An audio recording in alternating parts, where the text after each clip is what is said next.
Basically, he's hitting up artists in their DM, and he's saying, look, you could jump on a tape with me, and it's going to cost you X amount of dollars. And I guess they're saying like 500 to 1,000. This tape has like 34 people on it. Yeah. Right? Now, according to these artists, they're saying that Game talked them up. I'm going to do records with you, or you're going to be right next to me when it comes to the playlist or whatever, making it sound super sweet, delicious, fantastic. How could you say no to this? Turns out that was not the case, according to these artists. I guess there was like a total of like 250 songs. He doesn't post it on his official SoundCloud. He posts it on like a secondary SoundCloud. It's got like under 300 followers. And apparently out of all 250 songs, only just one out of all of these songs maybe has like 1,200 views or something like that. 1,200. That's it. But he finally came out and made an official statement, the Game did, admitting, yeah, it's me. And yeah, I'm charging him. And the way he tried to spin this for himself was like, listen, if you thought that you were going to blow up off of this, that's not my fault. Mm-hmm. You know, you put money, you're an artist, you're supposed to invest in yourself. You know what I mean? You couldn't expect like you're supposed to be on this thing with me and then all of a sudden your career blows up. That was his way of spinning it, to kind of be like, you know, it's not my fault. The way you handled it is the problem. It's not the offer that you gave, but when you put it out and you don't even advertise it on any of your social media pages, when you put it out and you put it on a secondary SoundCloud with less followers, when you have a SoundCloud that you can put it on, right? When you put this thing out and you say you're going to be hosting on these things and you're barely on the thing, barely on in a few seconds maybe on these mixtapes with 40 different artists. Were these all things that you let these artists know before they sent the $500? I highly doubt that. I'm gonna be 100 with you. I got these messages. I've gotten them from Jadakiss and from Cassidy. So the way that they hit me up in these instances was, yo, I just checked out your page. Your music is fire, bro, man. Like I want to work with you. And you know, I'm a hip hop fan. I get a message from these people, and I'm like, holy shit. Yo, they checked out my music. They like my music. They fuck with it. I get hype. And then they drop the message. Yo, I'm dropping this mixtape. I want you to be on it. You know what I mean? I like your music. I want your music on this mixtape. You know what I mean? You just throw me a little bit of cash, and then I'll put you on it, and then it's good to go. We can work from there. If I didn't, but I know people who did send this money, only to later find out that you're one of however many artists on this thing, and that they're not putting effort into it. Listen, they're business people, so that means one of two things. This is a opportunity for them to make money, because it's business, so it's an opportunity to make money. If Game is doing a 40-track mixtape at $1,000 a piece, Dre, you're that's just simple math. That's 40 grand right there, right? That's a lot of money. That's not small change at the end of the day, man. So business, number one. Number two, if you get hit up by one of these artists in your DM, these are, you know, signed artists or at least established in their own right. They're not hitting you up to ask you for money. They're hitting you up because they truly, truly believe that you are the one. I need to fly you out. We need to meet. Right. This is bullshit. If they're not comping your transportation, this is bullshit. If they're not willing to come see you, this is bullshit. If they're asking you for money, it's bullshit. It's business. Yeah, it's business. I'm glad to hear you did not send money. If an artist really, really wants to work with you, and they're a millionaire, they're just going to work with you. They don't need to make money off of you. They're already rich. They're just going to... They're just gonna work with you, and you have to understand that. If these niggas was smart, they would advertise this stuff, they would push it, they would do all these things, because then when one of those artists blows, or if one of their songs pops in the public, you sign them. Why would they not sign to you? You gave them the opportunity, and you put that effort in. Yeah. But these artists don't think about that. Listen, viewing public, if you get a DM from an artist like this, man, asking you for money, a millionaire asking you for money to get put on, and they hit you with the you gotta invest in yourself. Say what the Jamaicans do. Go suck your mother. Bad accent, but the message was clear. Yeah, man. Viewing public. Have you got hit up by one of these artists? Were you duped? Did you actually send the money? It's okay. Don't be ashamed. Leave it in the comments and let us know what you think. Dre was hit up. Dre sent them everything. That's why you see me wearing the same sweaters all the time now, man, on these podcasts, because I can't afford no other clothes. You sent them everything. All right, man. Let me know your thoughts, yo. 2GuysDoingAPodcast deuces. Why does hip hop have to be for kids? You know, like when you go into the mall, there's the Gap, right?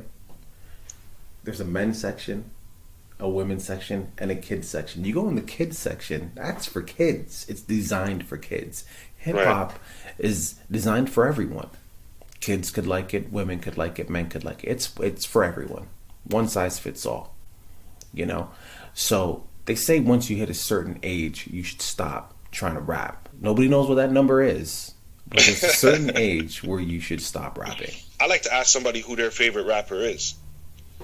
And 9 times out of 10, when they give me their favorite rapper, it's somebody who's over the age of 30. I say to them, then how can you say that if one of your friends is the same age as this person, that they should stop rapping? Should you stop chasing your dream at a certain age? I mean, it all depends on what the dream is. However, if this dream, if you are a person with a family, if you are a person with bills that need to be paid, where you are the number one sole provider of said bill that need to be paid, you need to be smart about your money. I think there is a limit, and you're trying to get into the music industry, and you are now in your 40s or your 50s, and you don't see any money coming in by that point. I'm assuming at that point you've been trying for a decade at least, maybe Minimum. 2.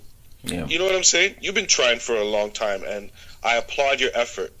But at some point, you have to get realistic and say, listen, this might be my dream, but it's not making me any money. I have to have a life, and there has to be a limit on, based on your situation of how long you choose to stay in the game. I say that to say this: the limit that society puts on artists, that age limit, I think is ridiculous. Yeah. Just these subscribers to hip hop, like the people who pay the money, the people who pay the merch, they are kids, right? Yeah. So how do you have a 30-year-old appealing to kids? You just don't. They feel like you don't understand. Well, they wouldn't. It's a generational gap. Like, why would a 13-year-old or a 14-year-old give a shit about what a 30-year-old is saying? Tell me why. Right. And first of all, even if the 30-year-old is trying super hard and they're super cool and they're trying to fit in with, they don't even look right.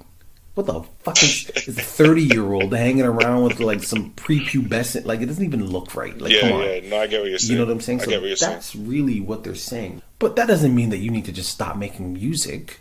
Just because it didn't work, like, for you to benefit financially, that doesn't mean you should never rap again.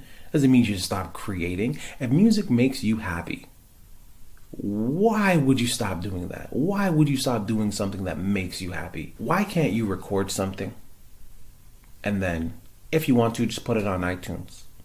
Right. Not even for the sake of, I want to make money. But I don't know, maybe because that's just how people consume music now. True. What are you going to do? Like, if you're going to be like, hey man, you go to your friend, hey man, I've been working on music for a long time, but I made something pretty good. Here, why don't you check it out? Hand them a CD, an actual physical CD. What the fuck am I supposed to do with this? What am I supposed to do with this? Yeah. You know, like, you're gonna send them an email with an attachment. Like, just put it on iTunes. Like, that's where people consume music. They consume it through streaming. And it's not even like they're trying to put it out to achieve. Maybe they said, you know what, I am done with this, but I love music so much, and I want to be able to have a record of it. You know, maybe my grandkids can listen to it or whatever, however they feel. This is one thing. You know what I mean? But people will judge those people for putting out music. 100%. Because everybody assumes that you're trying to get famous if you put music on iTunes or Spotify. Who cares? That's what I'm saying, people. Who cares what people think? You just got to be smart. If you're an artist and you're making music, don't try to make the music that's out right now. Thank you. If that's not the type of music you started off making, just keep making the music that you've been doing. People who fucks with it are gonna fucks with it. You might not get the billion streams and be TikTok famous, but guess what, homeboy? You're 40, and you can't be 40, 50 talking about turning up and being on the block and shooting and down ops. At 40 and 50, you sound and you look ridiculous. Again, exactly. I go back to the baby gap. You're a grown-ass man or woman shopping at why are you in that section? That is not for you. State of fact here. Like, if you make music that's relevant to you, it can work. Yeah, of course. That's it. So it came off like I was trying to, and I still be out here making that music with the young boys. No. They be hitting me. I didn't want to come off like that. Dre's got the blicky with the stiffia.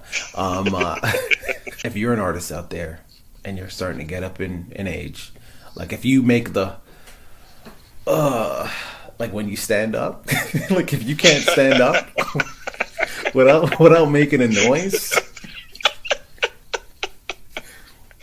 might be a little. I'm just saying. Anyways, that's hot. 2 Guys Doing a Podcast, and yeah, man. If you don't believe we make music, in every single description there is links to our music. There's links to our pages on our channel, man. Just go to our channel. It's right there. Ahead, man. Just scroll down. Go ahead, check it out. Deuces. Thank you guys so much for watching that video. Don't forget to like and comment. We finally hit our goal of 100 subscribers. No, we're not done yet, though, Chris, man. We're trying to get to 200 subscribers, okay? So check out these videos over here, and make sure you press this button, man. Thank you for the 100. Let's get to 2. Deuces.